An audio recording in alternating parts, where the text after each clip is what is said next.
Hi ஒருவன். So already பயாலஜிக்கு வந்து 12th ஸ்டாண்டர்டுக்கு வந்து பார்த்தீங்கன்னா காலையிலே ஒரு வீடியோ போட்டேன். நிறைய பேர் அதை பார்க்கல, அது டிஸ்கிரிப்ஷன் பாக்ஸில் கொடுக்குறேன். ஸோ அதை படிச்சிங்கனாலே ஒரு 50 மார்க் 55 மார்க் மேலேயே எடுக்கலாம். நேற்று எல்லாமே படிக்கிற மாதிரி ஒரு வீடியோ போட்டேன். ஸோ அதை நீங்கள் பார்த்துக்கோங்க. இந்த 55 மார்க்குக்கு மேலே எடுக்கிறது மட்டும் கீழே டிஸ்கிரிப்ஷன் பாக்ஸில் வைக்கிறேன். இப்போ ஒருவேளை நான் படிக்க ஸ்டார்ட் பண்ணல, இப்போ தான் படிக்க ஸ்டார்ட் பண்ணுறேங்கன்னா தாராளமாக படிக்கலாம். ஏன்னா மொத்தமாகவே உங்களுக்கு டாப் 5 மார்க்குன்னு சொல்லிட்டு ஒரு 10 மார்க் கூட இல்லை, ஒரு 10 மார்க் இருக்கும். அது கூட இருக்காது. பாட்னியில் ஜுவாலஜிலேயும் ஒரு அது மாதிரி ஒரு 8 மார்க் இதை நான் கொடுத்துருக்கேன். இது படிச்சிங்கனாலே ஈஸியாக கேட்டால் 4 எழுதிடலாம், கஷ்டமாக கேட்டால் 3 எழுதிடலாம்.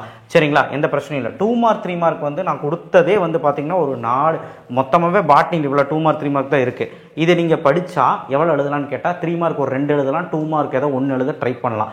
ஆக மொத்தம் பயோ பாட்னியில் ஒரு 20க்கு மேலே எடுக்கலாம், அண்டு பயோ ஜுவாலஜியில் ஒரு 20க்கு மேலே எடுக்கலாம், 45க்கு மேலே எடுக்கலாம்.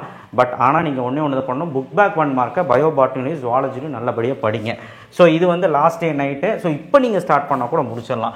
டாப் 5 மார்க் 43, 44, 45, 49 இது 4 5 மார்க் கூடவே கூடாது. ஒவ்வியல்னு ஒரு கொஸ்டின் இருக்குது, கண்டிப்பாக படிச்சிரு. டயக்ராம் ரொம்ப முக்கியம். கேட்டசிக்ஸ் ஆஃப் அனமோஃபிலிஸ் டயக்ராம் ரொம்ப இம்பார்ட்டன்ட். இதில் 3 டயக்ராம் இம்பார்ட்டன்ட். டயக்ராம் வந்து எம்ப்ராயோ சாக்கு, பாலன் கிரெயின், ஆந்தரு, ஓவியூல், இந்த 4 டயக்ராம் நல்லா பார்த்துக்கோங்க. சாப்டர் 3ல சிக்னிஃபிகன்ஸ் ஆஃப் பிளாய்டி மடியத்தின் முக்கியத்துவம் காண்க. ஸோ இது வந்து ரொம்ப இம்பார்ட்டன்ட். 3 மார்க்கில் ஒரு கொஸ்டின் இருக்குது, இம்பார்ட்டன்ஸ் ஆஃப் கிராசிங் ஓவர்ன்ட்டு, முடிஞ்சால் அதை பார்த்துக்கோங்க. ஸோ அடுத்த சாப்டர் 4 26, 22, 26 பிளாட்டிங்கு அந்த பயோடெக்னாலஜி. எஸ்சிபின்னு ஒரு கொஸ்டின் இருக்குது.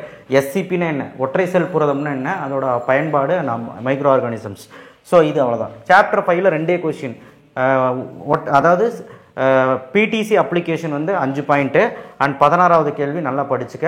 புக் பேக்கில் தாவர திசு வளர்ப்பின் பயன்பாடு 5 பாயிண்ட் கண்டிப்பாக படிச்சுக்கோ. ஸோ இதையாவது ஒழுக்கமாக படிங்க. கேடசிஸ் ஃபியூச்சர் ஆஃப் அனமோஃபிலிஸும் படிச்சிருங்க. இதையாவது ஒழுக்கமாக படிங்க. 2 மார்க் 3 மார்க் சாப்டர் 1ல் 29, 31, 36, 38, 39 டப்பேட்டம்னு ஒரு கொஸ்டின் இருக்குது, பாலன் கிட்டுன்னு ஒரு கொஸ்டின் இருக்குது, அதெல்லாம் விட்டுறாத. சாப்டர் 2ல் 22, 25, 27, 30 ஒரு 4 கேள்வி தான் கொடுத்துருக்குறேன். இதெல்லாம் ரொம்ப ஈஸி. இதுலேயும் 3 மார்க்கும் இருக்குது, 2 மார்க் இருக்குது. சாப்டர் 3ல் 10, 16 ரெண்டுமே 3 மார்க் ரொம்ப ஈஸி. சாப்டர் 4ல் 17, 20, 21, 23, 27, 28 இதில் ஒரு கொஸ்டின் இருக்குது, PBR 322 நினைக்கிறேன். இந்த கொஸ்டின் வரும். கெமிக்கல் அலாரம் அப்படின்னு சொல்லிட்டு ஒரு கொஸ்டின் இருக்குது. அதே மாதிரி ஹெர்பிசைட் டாலரண்ட் BT காட்டனோட அட்வான்டேஜ் டிஸ்அட்வான்டேஜ், இங்கெல்லாம் அட்வான்டேஜ் டிஸ்அட்வான்டேஜ் கொடுத்துருக்கணும், அது நல்லா படிச்சுக்கோங்க. சாப்டர் 5ல் 14th கொஸ்டின் படிச்சுக்க. அண்ட் புக்கின் வந்து அட்வான்டேஜ் ஆஃப் ஆர்டிஃபிஷியல் செயற்கை விதையின் முக்கியத்துவங்கள், இது படித்தா போதும். பயோபாட்னியில் ஒரு 20 மார்க்குக்கு மேலேயாவது எடுக்கணும் 35க்கு. அடுத்து ஜுவாலஜி ஒரு 35க்கு நம்ம ஒரு 20, 25 எடுக்கணும் அப்படின்னா சாப்டர் 1ல் 5 மார்க் வந்து பேரத்தோஜெனிசிஸ் 7வது கேள்வின்னு சொல்லியிருக்கேன். பட் புக்கில் தான் இருக்குது, அது லாஸ்ட் பேஜில் இருக்குது ஃபர்ஸ்ட் லெசனில். சாப்டர் 1ல் சிங்கமி டைப்ஸ் படிச்சுக்கோங்க. சாப்டர் 2ல் ஓவம் டயக்ராம் தயவு செய்து நல்லா வரைங்க அண்ட் படிச்சிடலாம். 30 ஸ்பெர்மட்டோசோயின். ஸோ இது வந்து அந்த டயக்ராம் வரைஞ்சி கதை எழுதினாலே போதும். சாப்டர் 4ல் 36, 30 காரியோ டைப்பிங்னு ஒரு கொஸ்டின் இருக்குது, நல்லா படிச்சுக்கணும். 30 ஏபிஓ பிளட் குரூப்பு. சாப்டர் 5ல் HGP சேலைன் ஃபியூச்சர்ஸ், அதாவது மனித ஜெனம் ப்ராஜெக்டின் முக்கியத்துவம் 5 பாயிண்ட் படிச்சுக்க. மனித ஜெனம் ப்ராஜெக்ட் நோக்கம், அது கோல்ஸ் ஃபார் HGP 5 பாயிண்ட் படிச்சுக்க. DNA ஃபிங்கர் பிரிண்டிங்கோட ஸ்டெப்ஸு அப்ளிகேஷன் எல்லாமே படிச்சிரு. நகலச்சு DNA நகலச்சுன்னு சொல்லுவாங்க. சாப்டர் 6ல் 20, 23 ஹார்டிவைன் பிரின்சிபல் அண்ட் டார்வினிசம் கண்டிப்பாக படிச்சிடும். சாப்டர் 7ல் 20வது கேள்வி இம்யூனோகுளோபின் கண்டிப்பாக நாளைக்கு இருக்குது. டயக்ராம் ரொம்ப important. Sperm diagram, ovum diagram, immunoglobulin diagram ரொம்ப இம்பார்ட்டன்ட். இந்த டயக்ராம் தான் கேட்பாங்க, வேறு எதுவும் அவ்வளோ சீக்கிரம் கேட்க மாட்டாங்க. ஸோ ஒரு 10 5 மார்க் கூட இருக்காது, இதெல்லாம் ஈஸி. ஸோ அடுத்த 2 மார்க் 3 மார்க் வந்து சாப்டர் 1ல் 8, 10, 13 அவ்வளோதான். சாப்டர் 2ல் 17, 19, 21, 23, 24, 28 இதெல்லாம் வந்து 3 மார்க் அதிகமாக இருக்குது இதில், அவ்வளோதான். சாப்டர் 3ல் 12, 14, 15, 16, 17 இதில் ஒரு கொஸ்டின் இருக்குது, இன்ஃபான்டிசைட், ஃபார்ட்டிசைட் ரொம்ப இம்பார்ட்டன்ட்.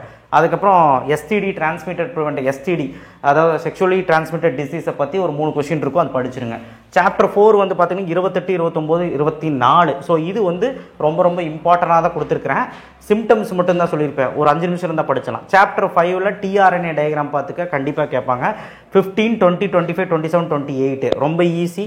சாப்டர் 7ல் கண்டிப்பாக நான் கொடுத்த இந்த 5 கொஸ்டினுமே விட்டுறாத. இதில் ஒரு கொஸ்டின் இருக்குது, இன்ஹிபின் அப்படின்னு கொஸ்டின், இன்னிபின் இல்லை, இன்டர்ஃபெரான் அப்படின்னு கொஸ்டின் இருக்குது, வேக்கின்னு ஒரு கொஸ்டின் இருக்குது. இதெல்லாம் நல்லபடியாக படிச்சுக்கோ. 17, 18, 22, 23, 27 ஸோ இதெல்லாம் படித்து முடிக்கவே 3 to 4 hours தான் ஆகும்.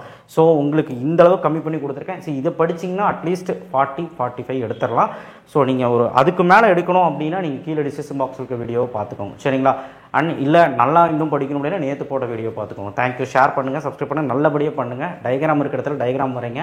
டயக்ராமுக்கு பார்ட்ஸ் வந்து மினிமம் ஒரு 5லேருந்து 6 பார்ட்ஸ் எழுத ட்ரை பண்ணுங்கள். ஸோ எல்லாமே ஹெட்டிங் போட்டு பாயிண்ட்டாக எழுதுங்க, நீட்டாக ப்ரெசென்ட் பண்ணுங்கள். 5 மார்க்ஸ் வந்து ஃபஸ்ட்டு முடிச்சிருங்க. அதாவது பாட்னி வந்து 1 மார்க் எழுதுங்க, பாட்னியில் அடுத்து 5 மார்க்ஸ் எழுதுங்க, அதுக்கப்புறம் 2 மார்க் 3 மார்க் எழுதுங்க. என்னமோ நான் சொல்லிட்டேன், அதுக்கப்புறம் உங்கள் இஷ்டம். கண்டிப்பாக நைட்டும் வந்து நான் ஒரு இன்ஸ்ட்ரக்ஷன் கொடுக்குறேன். கண்டிப்பாக இது படிச்சுட்டுருங்க. தேங்க்யூ. ஷேர் பண்ணுங்கள், சப்ஸ்கிரைப் பண்ணுங்கள், மறக்காமல் பெல் ஐகானை ப்ரெஸ் பண்ணுங்கள்.